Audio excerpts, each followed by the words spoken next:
All right, welcome. We are to the end of our story. So we have 2 more weeks. So we'll hopefully, we'll see how time goes. We'll talk through the end today, but then next week we can kind of pull all the themes and things together. And again, think about this: the beauty of great literature. It has aspects that will continue to speak to us as we think through how these characters, how this story actually in some ways can relate to all of us as we think about faith in our journeys of discovery, as we understand how God works in us and through us.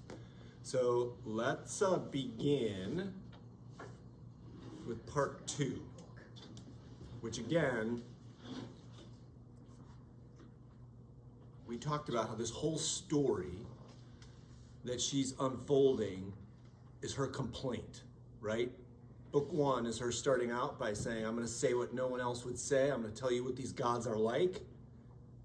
She goes through her whole life story, and she comes to the end where she says, and this is the close of part 1, I say therefore that there is no creature, toad, scorpion, or serpent so noxious to man as gods.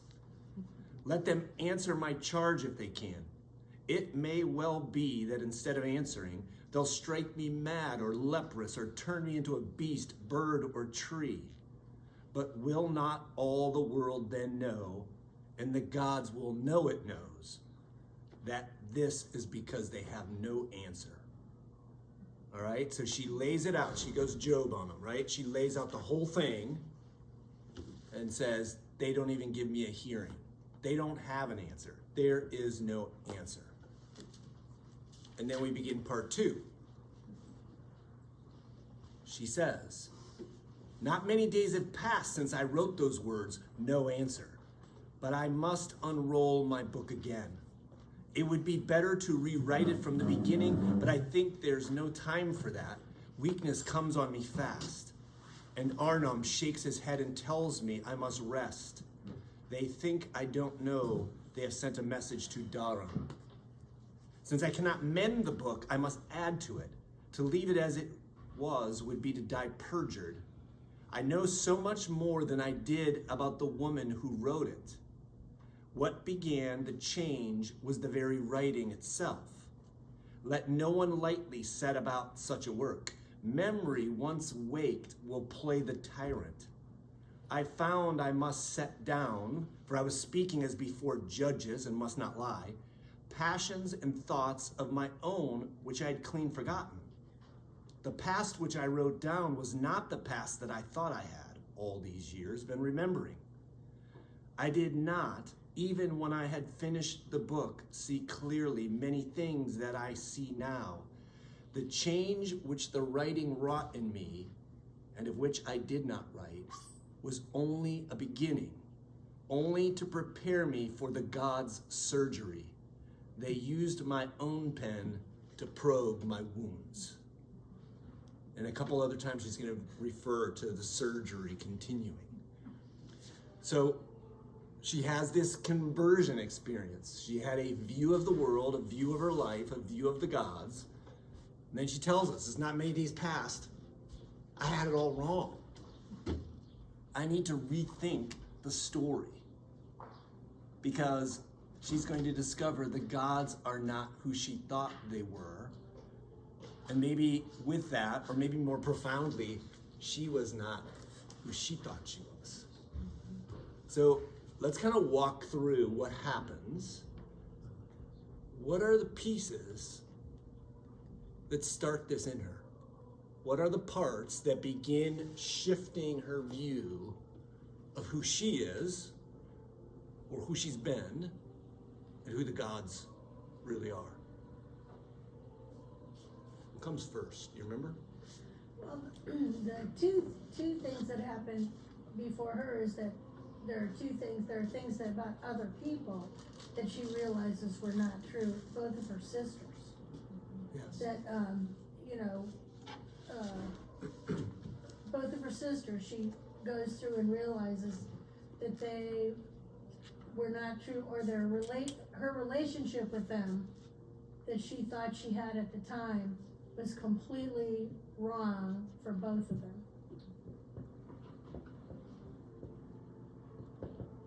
Give an example.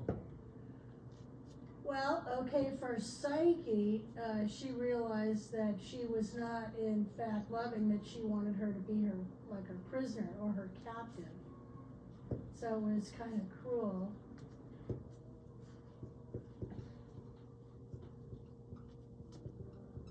All right. Remember the very first thing that happens? She meets the eunuch who had been the flirtatious guy with her sister. I think the visit to Bardia's wife was important. Oh, yeah. Yep.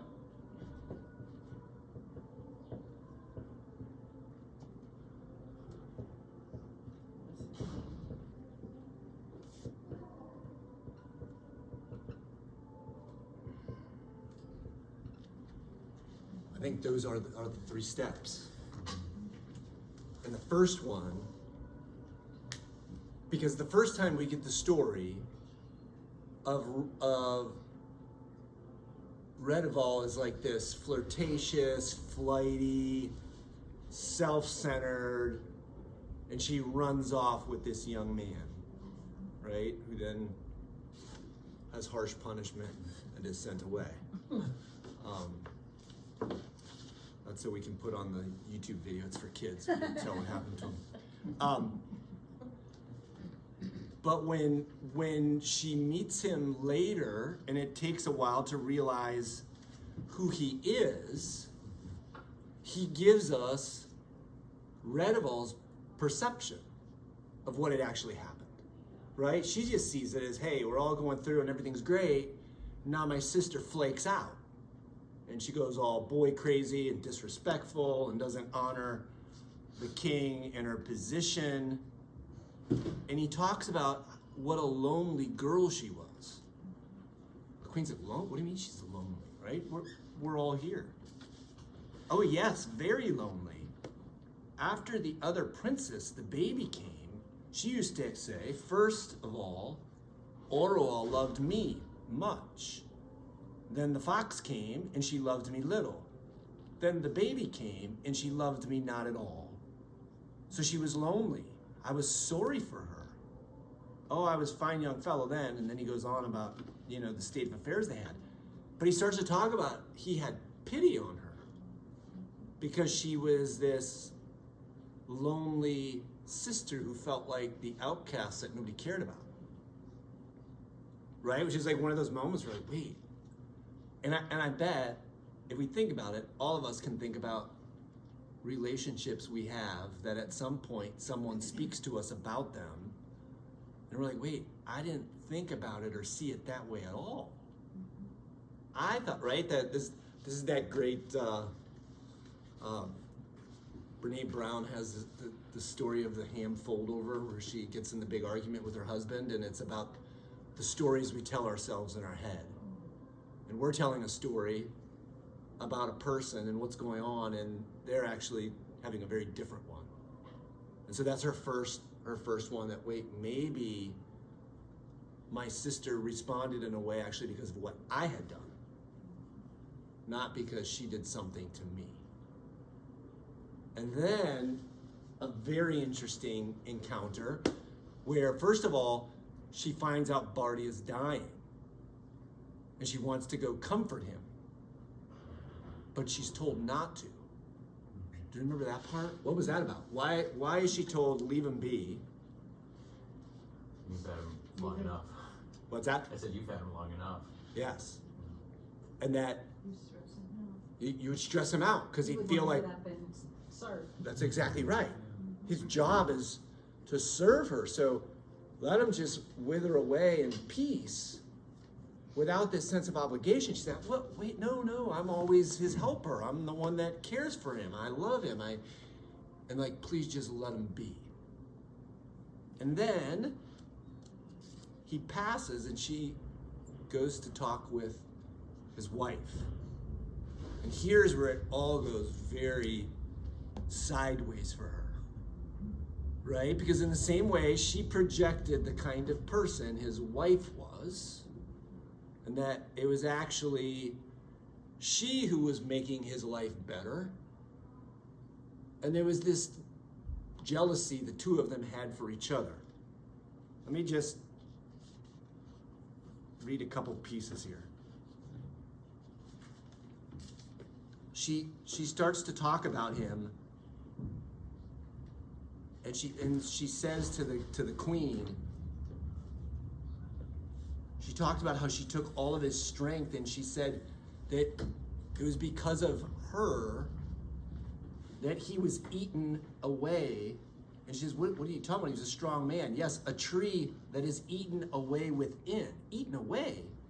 And with what? I never knew this. I suppose not, queen. He was tired. He had worked himself out, or had been worked. 10 years ago, he should have given over and lived as old men do. He was not made of iron or brass, but flesh. She says he never looked or spoke like an old man.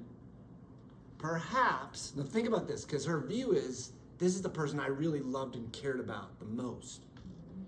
Perhaps you never saw him, queen, at the times when a man shows his weariness. You never saw his haggard face in early morning, nor heard his groan when you, because you had sworn to do it, must shake him and force him to rise. You never saw him come home late from the palace, hungry, yet too tired to eat. How should you, queen? I was only his wife. He was too well-mannered, to nod and yawn in a queen's house. And she continues to go on about how she was actually using him up and destroying him. Right? Again, this idea of I know who I am, and I know what I'm doing, and I do good, and I love, and I take care of people, and I make everything better. And then she gets this other voice back that says, no, you're cruel and you're selfish, and you ate him alive, basically. And the further they go, the more she keeps telling him how little she actually knew about him. And she starts to get angry. And at one point she says to him, you don't know love. She says, oh, maybe a queen's love, but not the kind the commoners have. And so, once again, this view of I know what happened, I know how life went, I know what people did and did to me, gets flipped on its head. And so we're seeing this picture for her kind of come apart a little bit. And I felt like it was really significant when, in this interaction, she removes her mask, her veil, and she's trying to show Barty's wife how ugly she is, and don't be jealous of me. But all the wife sees is that, oh, you loved him. Yeah. No mention of, you're not grotesque or anything like that. It was just like the veil was ripped off, Even the act of taking it off, she was trying to do that to kind of regain a little bit more power again. To be like, no, you can't feel this way because look how ugly I am. But then his wife completely turns it on head and hugs her after, Yeah. She's like, you loved him, I guess, in your own way. I thought that was significant. She saw emotion in her face. Mm-hmm. Yeah. But because we haven't gotten to the end, we don't also know what she really saw. Which is going to be a fascinating part. And again, this face, right? The face, the burying the face, the covering the face. Because she's about to make this shift where she decides, well, that's it. I'm going barefaced into the world. Yeah. Right? Good. Any other parts that stick out to people from the engagement with Bardia's wife? Yes, I thought that is an example of your work life and your private life. We see people in their work life and you think that maybe that's all there is.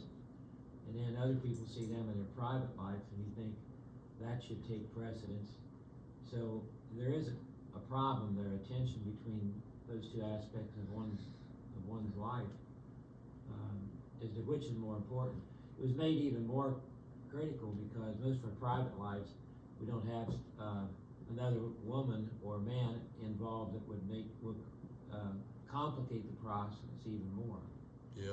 So I was thinking of that myself, not the women part, but the work life versus the private life. Right. Especially if you have a job that you're away a lot or is all consuming. It's a good point. Which leads to the show Severance, but Yeah. I suppose that's a whole other thing. Yeah. Yeah, this idea that how much are people integrated wholes and how much do those, again, now I'll go to Seinfeld, right? Like worlds colliding for people that have, like their worlds are totally separate, right? But there's perceptions about who people are in those other worlds. My ex-husband used to say to me, "Your NLRB voice gives me chills." I used to say, and well, it should. But to his point, it gave me chills.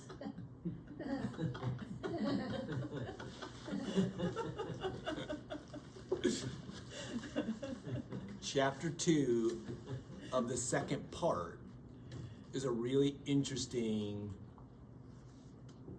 religious piece where she gets to be part as the queen of this annual birthing where she is in with Ungit.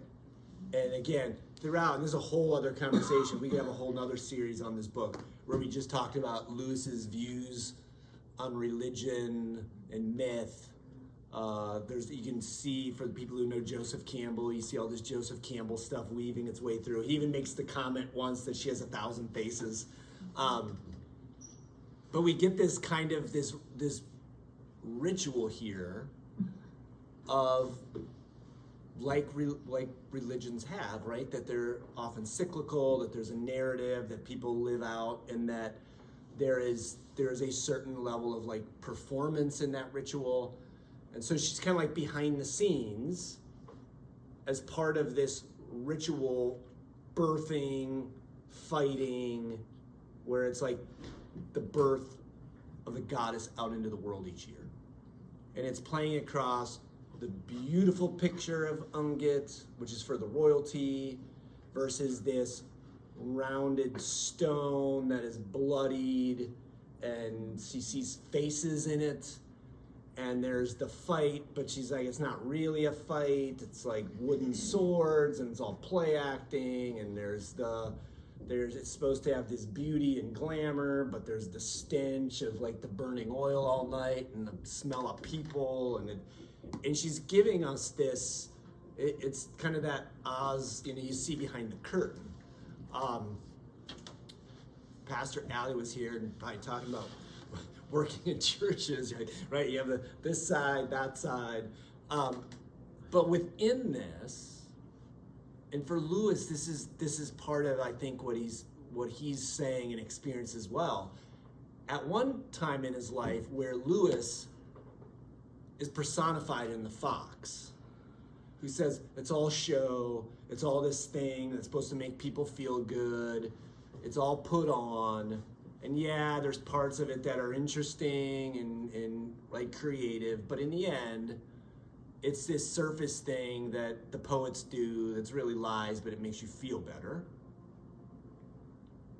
Versus Bardia and the regular folk who no, there's something mysterious and there's something powerful and there's something holy, but throughout, this idea of holiness and darkness are connected. And she goes into this space, and she's weirdly repulsed, but maybe a little bit moved, because there is this sense of something in this. And it's in her seeing this bloodied Ungit, and that this is like the mother of all beings. And she's asking about, well, why the myths then? And well, why don't you just tell it like it is? But it's going to go from this experience and her engaging Ungit to very soon after where she's going to have, I remember the first time I read it, I'm like, wait, is this a fever dream or what's going on here? And the section that comes next, where she hears and sees that she is Ungit. And so it's this combination of the ritual reenactment of the myth versus this, how am I actually part of this story? And without going, I'm fascinated by this stuff just because of my religious studies background. There is an aspect for all of us, because part of us looks at this and goes, well, this is like weird, like primitive religion stuff. But there's a part of this that all religious believers and cultures throughout all time and history do, we included. Because right now, as we are journeying to the cross in Lent, about to walk through Holy Week, where we reenact throughout the week the death of Jesus, and we become overwhelmed with sadness that turns into unspeakable joy on Easter, and we sing old spirituals like, were you there when they crucified my Lord? And I go, well, no, that was 2,000 years ago. But no, we were there. There's this concept in Judaism that says when Adonai gives the law on Mount Sinai, all Jews, past and present, were there. That every Jew in some mystical way was at the foot of the mountain when Adonai gave the law. And in a similar way, there is this Christian concept that, right, we were all there when he dies. And we are all witness of the resurrection. And when we celebrate Christmas morning every year, there is this joy and power, and like we are there at the birth of the King. After, like the prophets and those yearning for him to come, we just live through an Advent. Which, in an even more micro way, every week as we take communion, right? What are we doing? We're remembering his death till he comes, and at the same time, we are in a way at the Last Supper, where we are feasting on him. So would each of the Gospels be kind of its own event of doing this? I mean, they all introduce Christ differently. And we kind of play our own little parts in the old adult Christmas pageant that used to be, and all the other stuff that we do that kind of makes everything really concise. And the shepherds didn't really show up 2 days after Christ was born. They came months later, whatever, but we all look at it as bam, bam, bam, as kind of a communion. Yeah, it becomes its own tradition that we took the 4 gospel stories and we made it one really nice and neat one that we can weave together in a harmonized way. But to your point, they all really tell the story in their own unique way. Quick little tangent, just because I'm fascinated by this stuff. At some point, we're going to do a class. I was thinking about it as a book in my head, and then let's just do a class. And I know there have been other books, but there's more stuff keeps coming out. This idea of like all the Jesus movies and like how different people tell the story of Jesus in film and how you interpret that. And I don't know if people have been watching The Chosen and now it's in the theaters as this next season. And it's fascinating because some Jesus movies do one gospel and tell the story that way. And then others weave them together. In this Chosen movie, there was a lot of it where you're like, oh, we're following the Gospel of John because it goes to Lazarus's house and raises him. That's only in John's Gospel, and in John's Gospel, that's why they say this is why we got to kill him, because now everyone's going crazy because this guy's raised a guy from the dead. In the Synoptic Gospels, there isn't a Lazarus story, but when Jesus enters on the triumphal entry, the first thing he does is he goes in and he cleans out the temple, which ticks everybody off. And like, oh, now we're all going to get killed. We got to kill this guy. And in The Chosen, they did both. Because in John's gospel, where there's the Lazarus thing at the end, in John's gospel, the first thing Jesus does that really kicks off his ministry after turning the water into wine, he goes to Jerusalem, and at the beginning, he cleans the temple.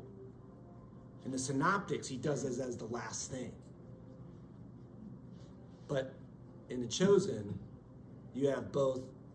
He raises Lazarus. They want to kill him and Lazarus. And then he goes into the city and he cleans out the temple, which in one level, it's like, it's taking two reasons why this guy has to die from two different gospel tellers, and it puts them both together in one story. But again, that's what traditions do. All right, off the gospels, back to Till We Have Faces. So let's pick up then with, she leaves this event and she goes back to her room and she wakes up and somebody wakes her and says, hey, we have to go to the pillar room. And who is her guide at this time? Which tells us something's going on right here. Do you remember who the guide is? Her father. Her father, right? He's passed. That's why she's queen. And they start digging holes and going deeper and deeper. And the room keeps getting smaller and smaller. And she kept worrying that he was going to realize that the mirror was gone. And when they finally get to the lowest level and they get to the mirror is there, and he's going to make her look in it. And she says, but my face was the face of Ungit, as I had seen in that day in her house. Who is Ungit? Asked the king. I am Ungit. My voice came wailing out of me, and I found that I was in the cool daylight and in my own chamber.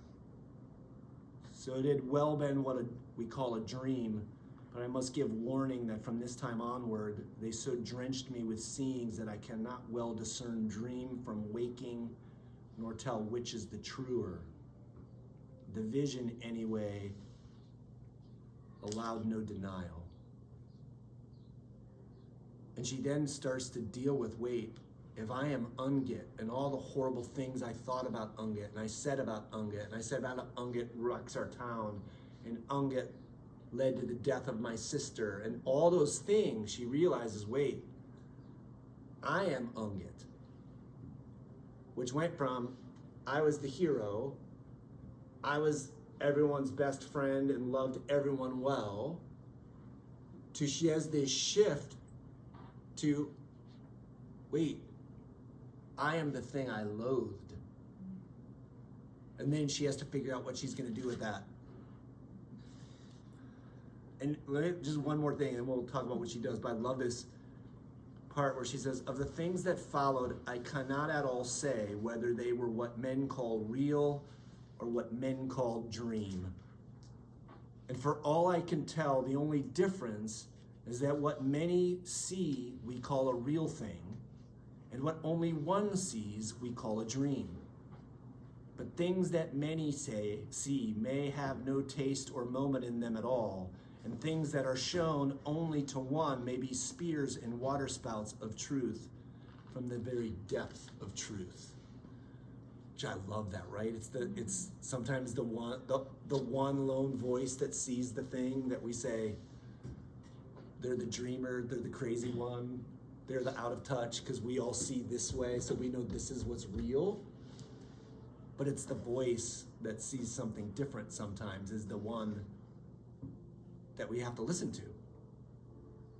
And for Lewis, as the Oxford Don, the scholar, the skeptic, the one that said, well, yeah, there are these people over here who are a little crazy who talk about these religious things, or they talk about, right? Like, they're not like the group.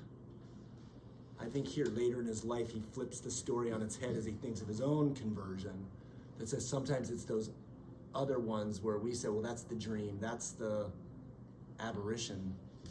Maybe that's the truth all along. And so she realizes she's ungit, so what does she decide she wants to do? She goes to the river. She's gonna jump in. And she knows she doesn't have the courage to do this slowly walk deeper and deeper, right? So she's trying to find the place where it's deep enough she can just jump off the cliff. She ties her legs together. She doesn't want to swim out of it. She gets near the edge and she hears a voice. What does the voice tell her? Do not do it. And she says, she knows instantly this was the voice of a God. Said, instantly I'd been freezing cold till now. A wave of fire passed over me, even down to my numb feet. It was the voice of a God. Who should know better than I? A God's voice had once shattered my whole life. They are not to be mistaken. It may well be that by trickery of priests, men have sometimes taken a mortal's voice for a God's.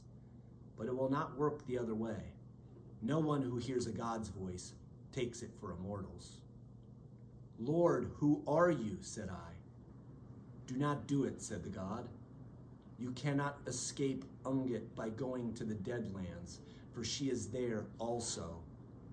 Die before you die, there is no chance after.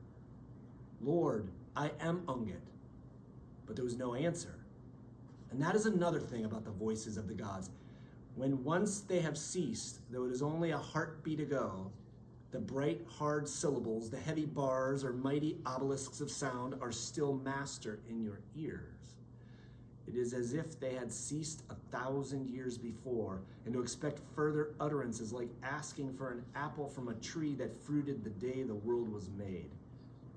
The voice of the God had not changed in all those years, but I had. There was no rebel in me now. I must not drown, and doubtless should not be able to. She goes back home, she goes to sleep. Now we're gonna find something out about this later, right? Because she's gonna see this take place again. She's gonna see, but we'll let that be till we build to it. So she goes back, and then she goes on one more journey. And in this one, it's where, and again, there's glimpses of aspects of the old myth, but here's where like the myth kind of comes to life of all those episodes of the original Cupid and Psyche myth. Here it all takes place. And the first time I read it, not knowing the myth, I'm like, this is a weird random series of things going on, like because it seemed like the beads and symbol. I'm trying to figure out how these fit together, and I'm like, oh, this was actually the myth. And so there's the golden fleeced rams, there's the journeying with the cup of water, there's the seeds. All these pieces are part of the original myth. So this is how he works those in. And these are things she's having to do, but what we find out is she's really being brought to the presence of the gods that she's wanted a hearing with all this time. And she's having these weird things where she feels like she sees someone else, and we'll get an explanation of all that as it comes. But that's the part that seems kind of confusing until you get to the end and you realize how the myth works and you realize what Lewis is doing in his retelling. But let's jump to when she gets to the gods.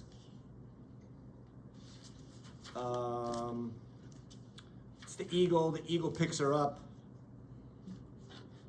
She ends up with, it's like all of Again, it's another one. It's like all of humanity past is there.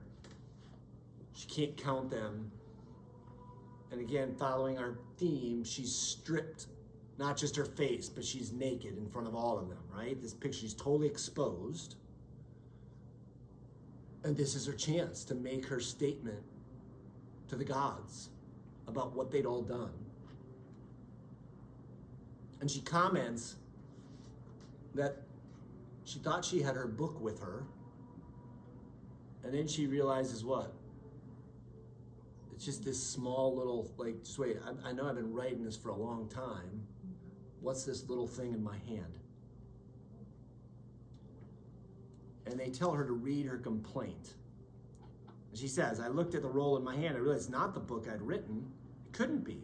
It was far too small and too old, a little shabby, crumpled thing, nothing like my great book that I had worked on all day after day, while Bardia was dying. So I had to fling it down, trample it. She said, a great loathing came over me. I said to myself, whatever they do to me, I will never read out this stuff. Give me back my book. But already I heard myself reading it, and what I read out was like this. And she goes on to say, I know what you'll say. You will say the real gods are not at all like Unget, and that I was shown a real God in the house of a real God and ought to know it. Hypocrites, I do know it. As if that would heal my wounds. I would have endured it if you were things like Unget and the Shadow Brood. You know well that I never really began to hate you until Psyche began talking of her palace and her love of her husband. Why did you lie to me? You said a brute would devour her. Well, why didn't it? I'd have wept for her and buried what was left and built her a tomb but to steal her love from me? Can it be that you really don't understand? Do you think we mortals will find you gods easier to bear if you're beautiful? I tell you that if that's true, we'll find you 1,000 times worse. For then, I know what beauty does. You'll lure and entice. You'll leave us nothing that's worth our keeping or your taking. Those we love best, whoever's most worth loving, those are the very ones you'll pick out. Oh, I can see it happening age after age and growing worse and worse. The more you reveal your beauty, the son turning his back on the mother and the bride on her groom, stolen away by the everlasting calling of the gods, taken where we can't follow. It would be far better for us if you were foul and ravening. We'd rather you drank their blood than stole their hearts. We'd rather they were ours and dead than yours and made immortal. But to steal her love from me, to make her see things I couldn't see. Oh, you'll say, you've been whispering it to me for these 40 years, that I'd signs enough her palace was real, could have known the truth if I wanted, but how could I want to know it? Tell me that. The girl was mine. What right had you to steal her away into your dreadful heights? You'll say I was jealous. Jealous of Psyche? Not while she was mine. If you'd gone the other way to work, if it was my eyes you'd had opened, you'd soon have seen how I would have shown her and told her and taught her and led her up to my level. But to hear a chit of a girl who had, or ought to have had, no thought in her head that I'd not put there, setting up for a seer and a prophetess, and next thing to a goddess, how could anyone endure it? That's why I say it makes no difference whether you're fair or foul. That there should be gods at all. There's our misery and our bitter wrong. And on and on and on she goes. And it's like the switch in the book of Jonah, where if we read Jonah like we'd never read it before, we think Jonah's not going to Nineveh because this God is mean and harsh and cruel. And the Ninevites are cruel and they could kill him, and God's going to destroy all these people. And he's a rough, mean God. But then it flips. And Jonah said, I didn't want to go because I know you're a big forgiving softy who's going to let these people off. And I hate him and I didn't want you to. And all this time she's saying that gods are mean and jealous and cruel. And then it comes out of her. No, you were doing all this special stuff. You were elevating her and making her beautiful. And I was going to lose her. She's mine. And it was the most horrid, abusive line that we talk about in real world relationships of the, well, if I can't have her, nobody should. Right? And so to what she said, she comes to the end and she realizes, wait, let's go back to the beginning. We talked about the 4 loves. She thought this was pure. This was love that is power and control and self-centered. And that even as it happens in the flow of her telling, we think, okay, well, maybe the stabbing yourself in the arm and threatening her is really just a misguided thing. Like the parent who's so confused, how do I get my kid back, right? Who does something really dumb that later the counseling says, that's probably not the best way to have gone. But it's like you did it out of a right heart. She comes to the realization like it wasn't out of the right heart. She was mine. And she goes through this whole thing and she keeps going and the judge says enough and stops her. And it's in that moment she realizes she'd been talking on and on and on and she kept rereading. Because remember, she said, oh, I didn't have the whole book. I just did this short little thing. And it was like she's perseverating. She keeps repeating until the God stops her. And she says that there's utter silence. She's stunned. It's almost like the gods are stunned. Like everybody's stunned, right? There's this hushed moment. It says, there was silence in the dark assembly, long enough for me to have read my book out again. At last, the judge spoke. Are you answered, he said. Yes, said I. And the next chapter starts with powerful 5 words. Because part 1 ends, the gods have no answer. And then she begins the next part that she spoke incorrectly. And I have to make sure I don't perjure myself. And when the gods asked, are you answered? And she says, yes. The next chapter begins with this. The complaint was the answer. The answer she'd been looking for, that the gods should tell her why they were thus, why they did this. She realized that the actual answer was her complaint. She says, and here's where Lewis pulls all these things, including the title, together. The complaint was the answer. To have heard myself making it was to be answered. Lightly, men talk of saying what they mean. Often, when he was teaching me to write in Greek, the fox would say, and what I'm about to read is what Lewis was kind of famous for saying to his own students, because when Lewis was being tutored, what was always said to him when he'd start talking and using words, his tutor would cut him off, and he would say something like this. Child, to say the very thing you really mean, the whole of it, nothing more or less or other than what you really mean. That's the whole art and joy of words, right? Don't go on and blah, blah. Cut it down. Give me the words. What are you actually saying? And then stop. A glib saying. When the time comes to you, at which you will be forced at last to utter the speech which was lain at the center of your soul for years, which you have all the time, idiot-like, been saying over and over, you'll not talk about joy of words. I saw well why the gods do not speak to us openly, nor let us answer, till that word can be dug out of us.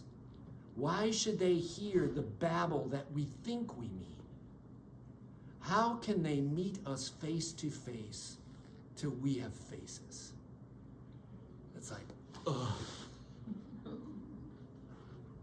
this complaint.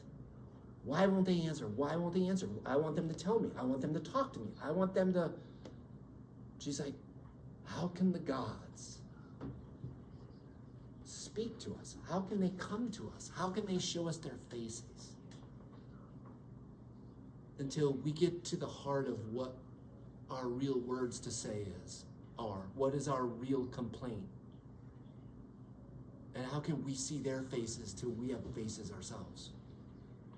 And what we don't realize, and we're about to find out, is through this whole story, the veiled Orwan is having a face remade that is of beauty of Psyche herself.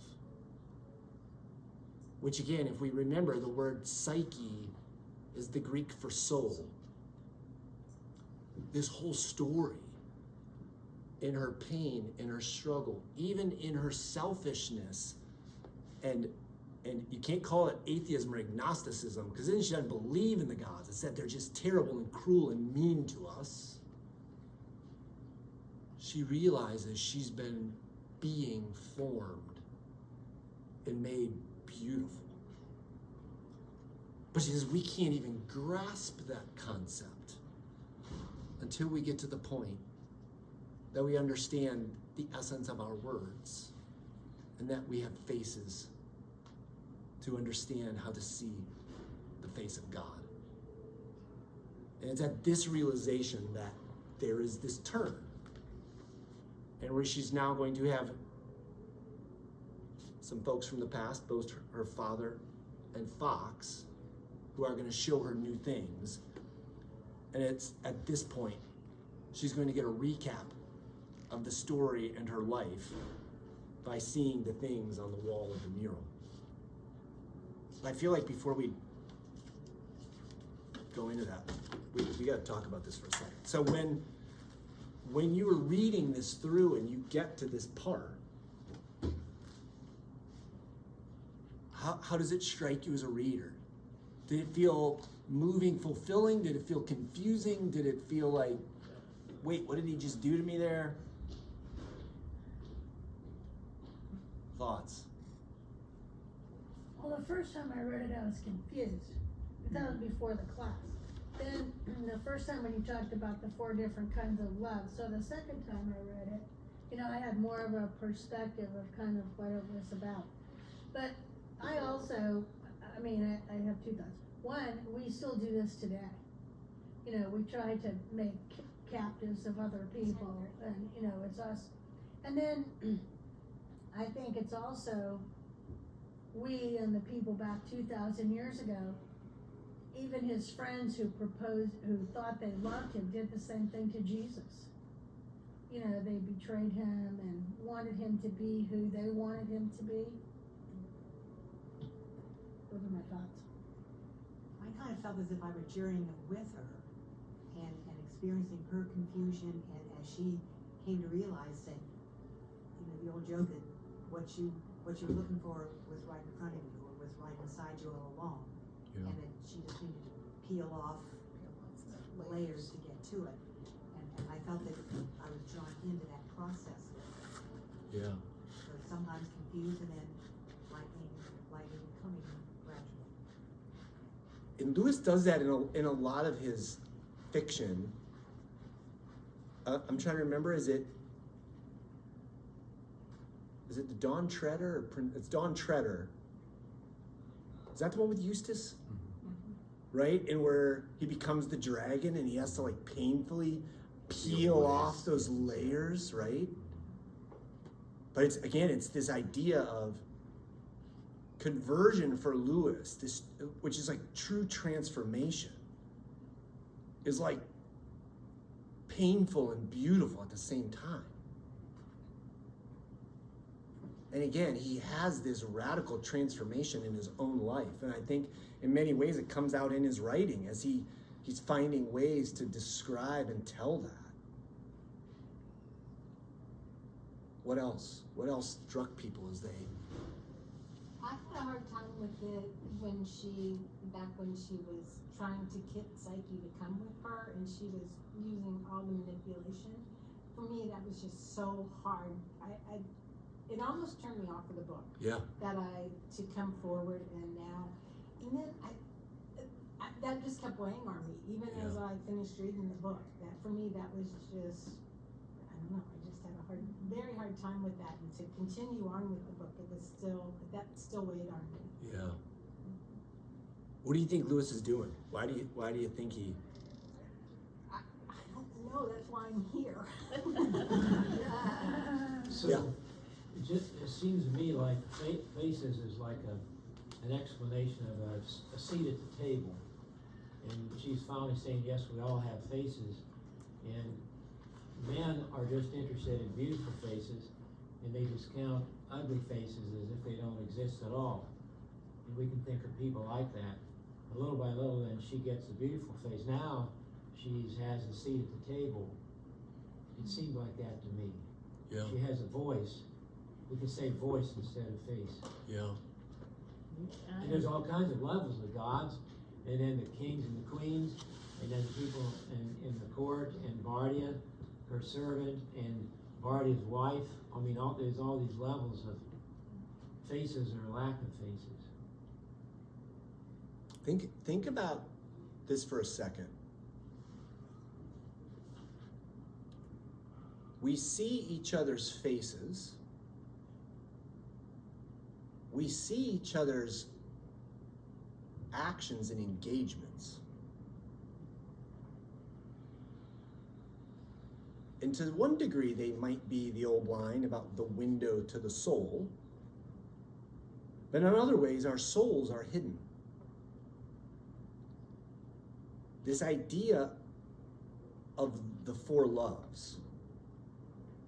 And remember the idea of, right, this need love versus gift love. There's a lot of things we put under the banner of the English word love. And I think this partly gets to what Lewis is doing. At the core and center of our faith is the idea that God is love, and we are to love as God loves. But we blur and blend a lot of things into that. That, like Orual, I think one day will be exposed to us that there might be a little bit more need love than gift love in that. There may be a little bit more that's really actually manipulative, controlling, power-seeking. But we see it as no, but we're doing loving things because we know we're good people. Dang it. And if you don't believe me, I'm going to force you to see it. One of those passages that horrified me my whole childhood into adulthood, and still on some days, is that passage where it talks about that there will be those who are cast away who say, wait, Lord, Lord, like we called you Lord. And he says, get away from me because I never knew you. I was like, wait, huh? They were followers. And that's like a whoa. What I remember thinking about that. Like, what if I'm one of those people? I like pray and I seek God and I should be fine. It's like, what if I'm that one? And I always wrestle, like, what does that mean, right? There's this interesting thing in this story. And this is where conversion comes in, is that there's this moment, finally, where Arwal realizes her brokenness, her self-centeredness. That the things she saw in her father and she thought was ugly, there are these moments where she says, I felt like my father. I suppose she starts to realize, like, wait, I'm not the ideal picture of a loving sister, queen, friend. I'm that. And it's in that realization that she can see the gods for who they are. And she can realize the way her soul is being remade. There's that whole thing in Augustine where he talks about, there's the church visible and the church invisible. And this idea that, there are a lot of people who are, especially in his day, they're all part of the system. Like the church was supreme. But he's like, but who are the ones that have been transformed? Who are the ones who actually realize that I'm not part of God's people because I'm the one who loves the best. I'm the one who does the best. I'm the one that, right?